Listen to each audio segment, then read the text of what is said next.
સુરતના વેસુમાં state monitoring સેલે દરોડા પાડી નકલી એડવાઇઝરી કોલ સેન્ટર ઝડપ્યું છે। પોલીસે અહીંથી 4.33 લાખની મત્તા કબજે લઈ 7 જેટલા લોકોની ધરપકડ કરી હતી।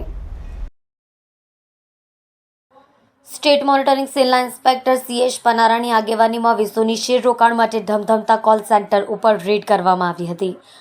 સ્ટોક બુલ્સ નામની ઓફિસમાં લોકોનો સંપર્ક કરી શેરમાં રોકાણ માટે કન્વિન્સ કરવામાં આવતા હતા। રોકાણ કરે તો નફામાંથી 10% કમિશન મેળવતા હતા। પોલીસે અહીં રેડ દરમિયાન 3.4 લાખની કિંમતના 37 ફોન, 1 લાખની કિંમતના 4 લેપટોપ, કોમ્પ્યુટર, રોકડા 12,000 સહિત 4.33 લાખની મત્તા કબજે કરી હતી।